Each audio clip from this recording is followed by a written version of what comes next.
Hey everybody. Today, or tonight actually, I'm going to do a quick video on a Fiat 500X. It's oil change. First, I like to start out is take the filler cap off. What that does is it kind of allows the crankcase to vent.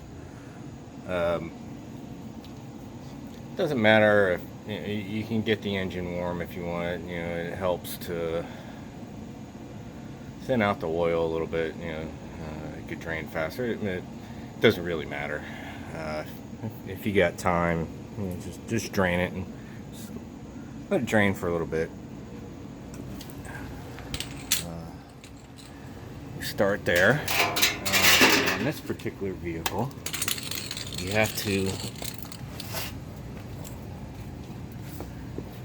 remove this plastic cover. You have 4 bolts, 10 millimeter, 2, and you got 2 more here. You remove those so you can get to the oil drain plug. You have your drain pan. Jack the vehicle up. Make sure it's on jack stands.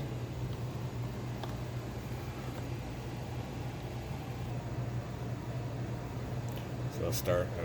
I'll remove the pan. Go ahead and get that removed for you. Okay, you also have 2. If you can see them here. 2 Phillips head screws on either side, one here and one right there on both sides. You have to remove those also.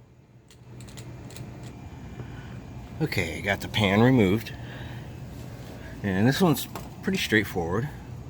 You get your drain plug here and your oil filters right here. I like to use these oil filter pliers. Different vehicles have different oil filters on them. This is a regular style oil filter. Some of them have, it's called a canister filter, where it's just the filter element. You have to remove the canister cover and pull the element out and just replace the element. This is just, like I said, it's a regular oil filter. So next, I'm going to go ahead and remove the drain plug. Let's see if I got the right size wrench here. Nope. Okay, let me go grab the right wrench, and I'll be right back with you. Okay. This drain plug on this is a 13 millimeter.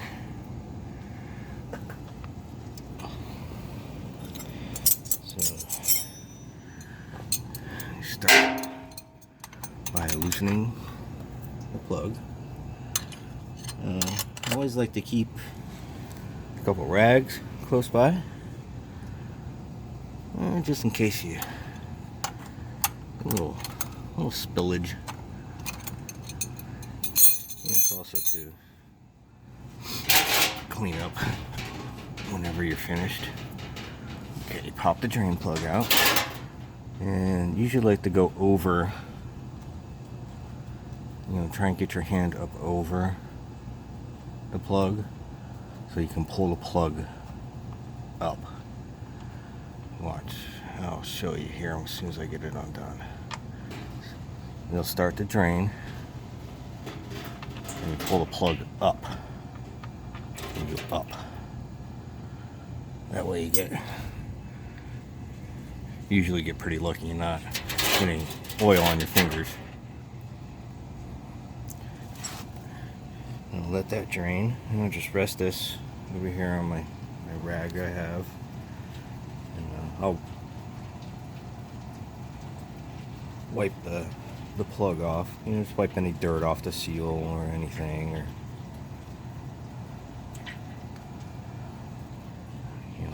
oil's draining.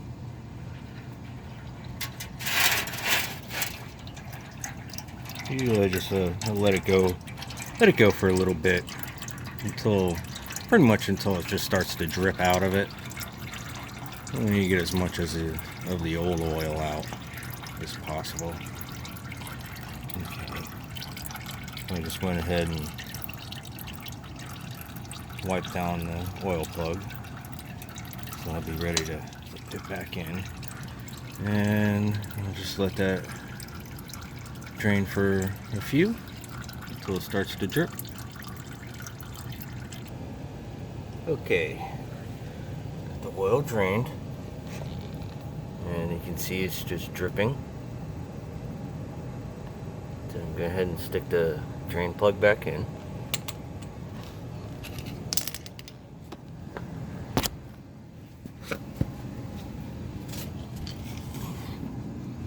And what I'll do first, before I put the plug in, is a little light here. Now I should take a rag, and even though it's still dripping, I'll just give it a quick wipe around where the seal is going to seal. Just make sure and get all the dirt away. Okay, then we'll go ahead and put the drain plug in. Do it from the opposite. Put the plug in on the top side to keep getting any oil dripped on you. So we'll go ahead and thread that in. Just finger tight first, and take a rag. Just wipe it down real good.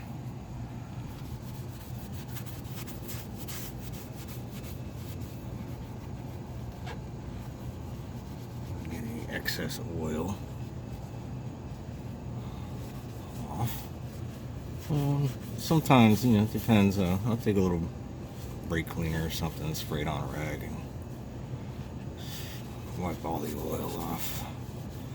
And if you get most of it off, it doesn't really matter.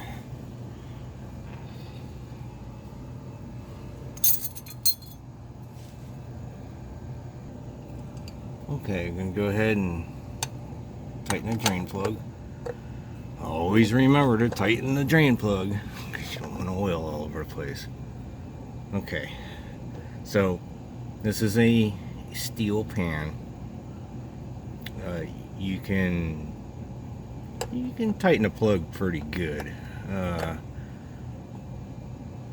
What you usually got to look out for is like aluminum pans. Of course, you don't want to over tighten a plug in an aluminum pan, because it can pull the threads out of the pan, and then you're stuck doing a repair. You have to helicoil it, and when you tighten a plug, you can feel it. You can feel the torque of a bolt. So you just tighten it, put a decent amount of pressure on it until you feel it stop. Okay. You don't want it over tight, but of course you don't want it too loose, where you're driving down the road and your oil plug comes out and all the oil goes all over the road, and you possibly blow your engine up. Don't want that. Okay, so we got the oil plug tight. Always check. I know we just tightened it, but always check.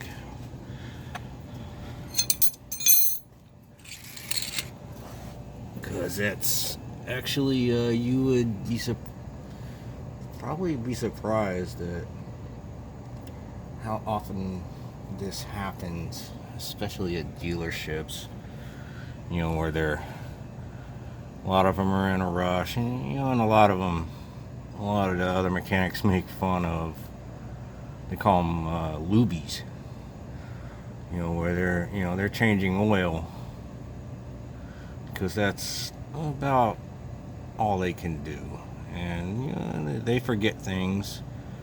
you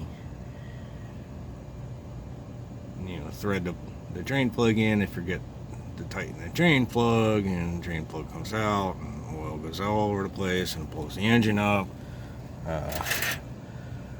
They forget to tighten the oil filter, you know, snug it on there, forget to tighten it correctly, or they'll over tighten it, and it makes it near impossible to get off without destroying the filter. You'd actually be surprised. Okay, so I'm going to go ahead and take the filter off.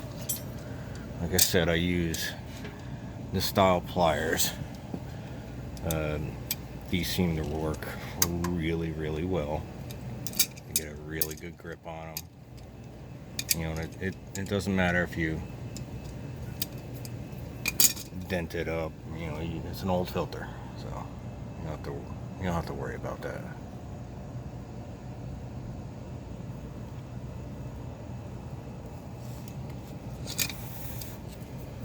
So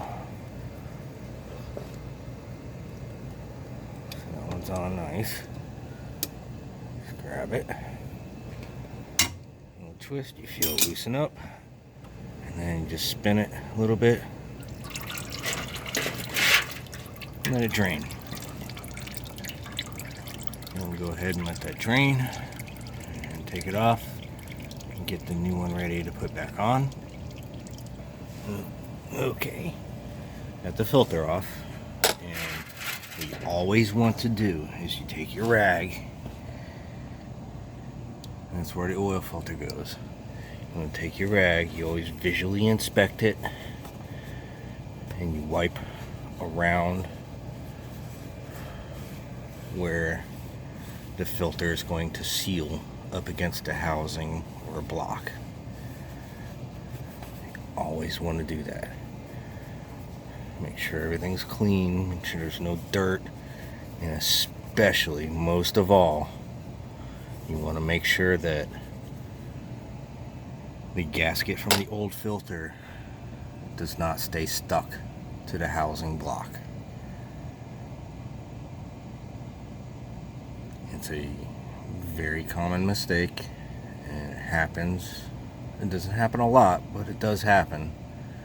And if you're not paying attention, you're going to stick your new filter on there, and it's going to be double gasketed, and you're going to start your car up, and oil's going to go everywhere.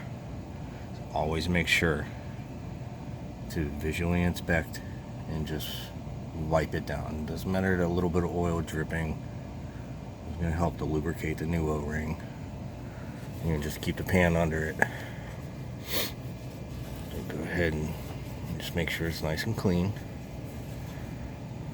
And then next, prep the filter to put back on.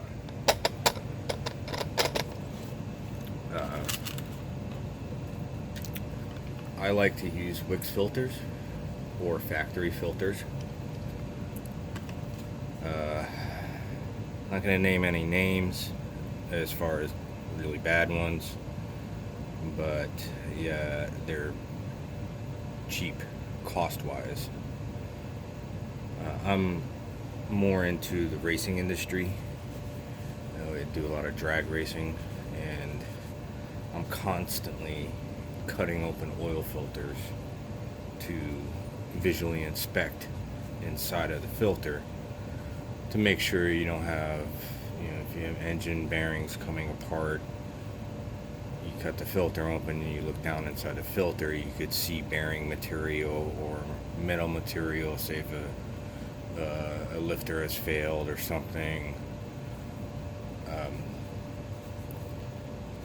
So I've cut a lot of them open, and I've disassembled numerous different types of filters, and you can actually see the filter material that's inside, the differences between the cheap ones and the good ones.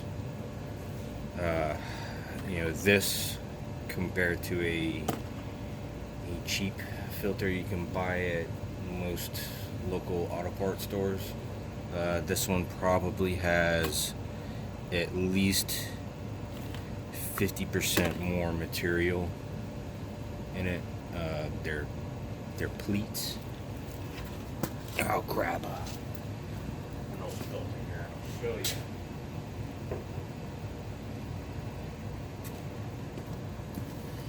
This is basically what it looks like inside. This is your filter material, and these are pleats. Cheap ones, sometimes they can have half of that.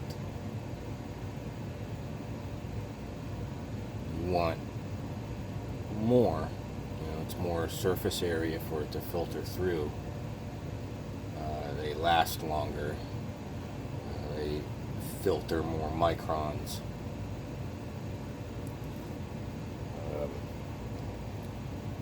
Just spend the extra money, buy a good quality filter. Like I said, factory filters are usually pretty good. Wix is good. Canon filters are good. Mobil 1 filters, those are good. It's extra protection for your engine.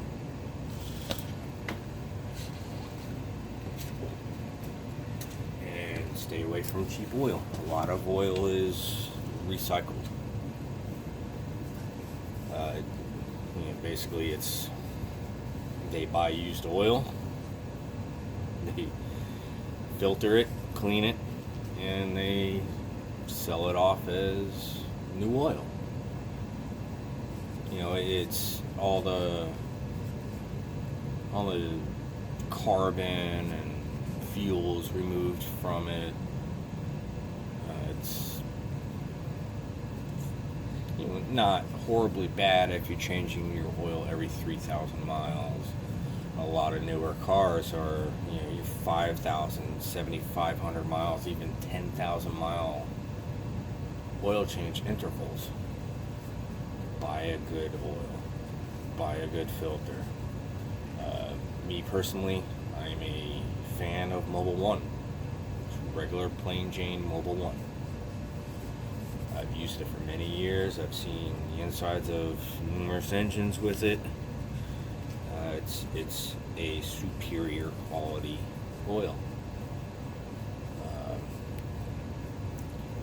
Valvoline, great oil. If you want to stick with regular type of oil. Places like Jiffy Lube and even dealerships, they buy their oil in bulk. They buy them in 55-gallon drums, and they get the cheapest stuff that they can get. So that's what's going in your engine. Like I said, it's fine if you do it every 3,000 miles. But when you get up towards 5,000, 7,500, 10,000 miles, then it breaks down much sooner than that. Whereas a Mobil 1, you can go 10,000 miles between oil changes. It will last. I'm going to go ahead and stick this filter back on real quick before I stick the filter on. This is the gasket O-ring I was talking about that you want to make sure it does not get stuck. What you want to do is you just want to take a little drop of oil. You use old oil, new oil, doesn't matter. And you just run your finger around. You just want to wet it just a little bit. Just gives it a little lubrication so when you're twisting the filter on, it's not a dry gasket. And it could cause it to warp and even pull out and crimp and break. It could rip the seal. So you put that on just a little teeny bit. Go ahead and spin the filter back on.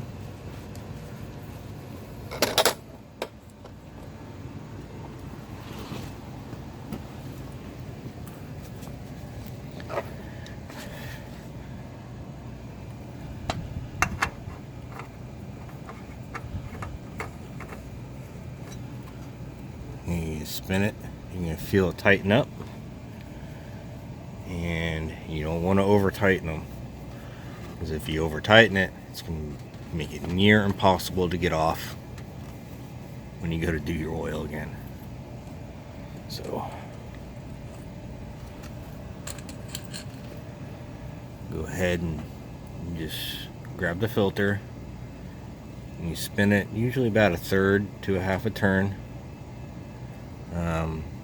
Some people are stronger than other people.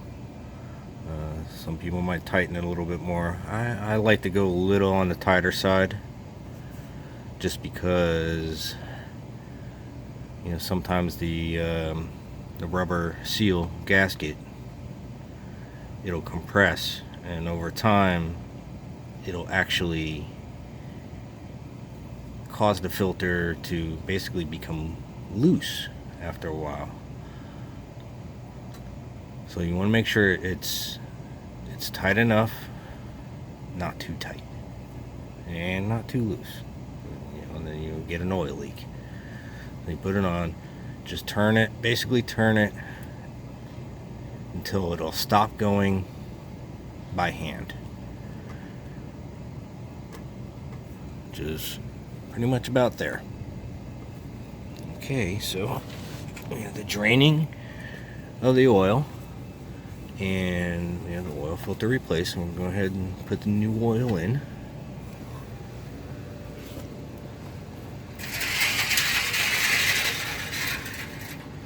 And always bring your used oil to a recycling center. Most times you can go back to your auto parts store and they have an oil drain tank that you can discard your used oil into.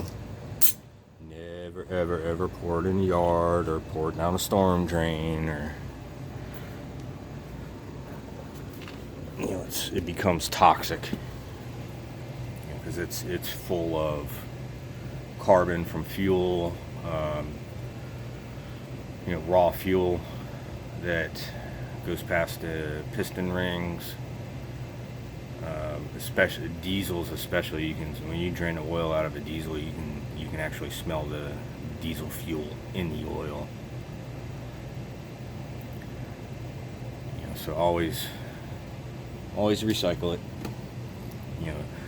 What I do, I take the old oil in, and I just put a funnel in it. I drain the oil back into it, and take it back to the auto parts store. Did a few oil changes today here, so alright, so we can go ahead and put the oil back in. Okay, I'm using Mobile One. This is a 520. This vehicle calls for 020.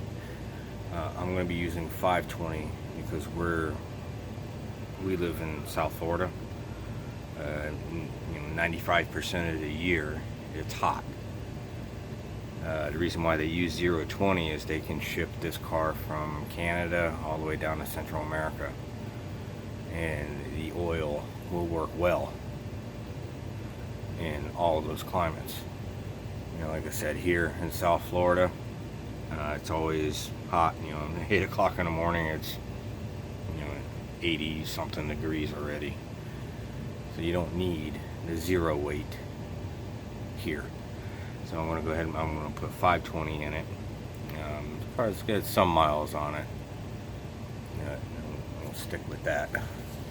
And when I put the oil in, I'm not quite sure how much oil this vehicle holds. This is my sister-in-law's car. It's the first oil change I've been doing on it, that I've done on it. She's had it done by the dealer because she had free oil changes. So this is the first of oil changes here. So what I'm going to do is I'm going to put 4 quarts in first, and you can read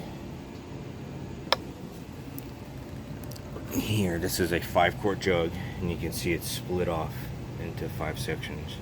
So I'm going to go ahead and I'm going to put 4 quarts in first, and then I'm going to start the vehicle, and then I'll check it again. It probably holds 4.5. A lot of newer vehicles, like our Lexus, we have an IS 250. it holds 6.5. Actually, the more oil you have, the better it is. A lot of car manufacturers are learning that. What that does is it helps to keep oil temps down. So the more oil capacity, the lower the oil temps will stay. You know, some diesel trucks, they take, you know, like a Ford F-250, you know, 12, 13 quarts. So, okay, I put 4 in. I'm going to go ahead and I'm going to start the vehicle.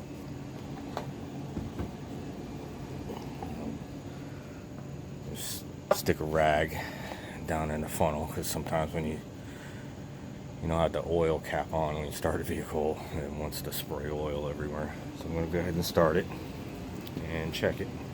Okay, just going to let it run for a minute.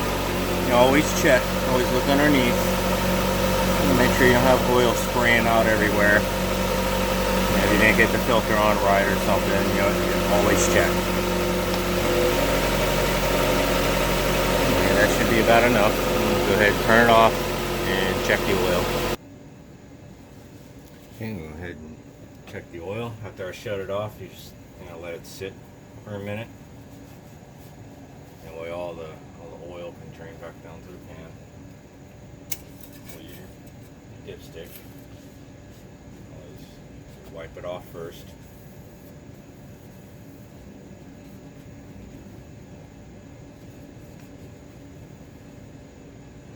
And then stick it back down to get your oil level.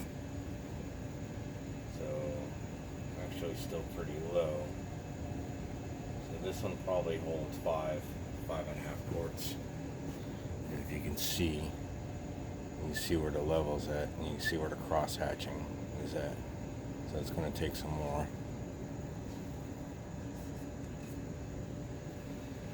It's good.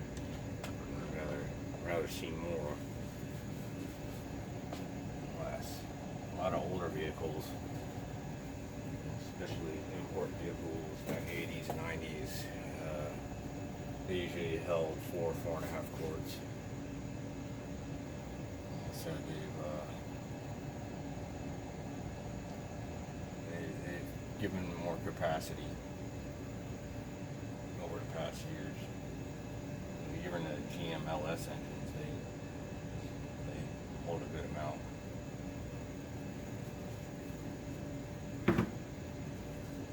Okay, so I'm gonna let that sit for a minute. Let's see where that's at. Okay, so we're getting close to the cross hatches, so it's probably going to hold another quart. 6 quarts, that's a good amount. You can also look in the owner's manual and it'll tell you. Usually they tell you how much it holds. Okay, you go to page 168 of your owner's manual and it will give you oil capacity. This is saying US 4 quarts. So, let's see. 1.4, 2.4, 5.5 quarts. This is a 2.4, so this holds 5.5 quarts. So another half quart here, and put another half quart in, and that'll be it. And also to reset your oil life indicator, what you're going to do is you're going to get in the car without depressing the brake pedal. You don't want to start the car. You just want to turn the ignition on. So you get in the car and just push the button. If it's a keyless start, just push the button, and you'll see all dash lights and everything come on. And within 10 seconds, you want to depress the gas pedal 3 full times. So you push the button to start it without depressing the brake pedal. Push the button, press the gas. As soon as you see everything come on, you push the gas pedal 3 times within 10 seconds of pushing the ignition button, and that'll reset your oil life indicator. And that's gonna be all. Thanks for watching.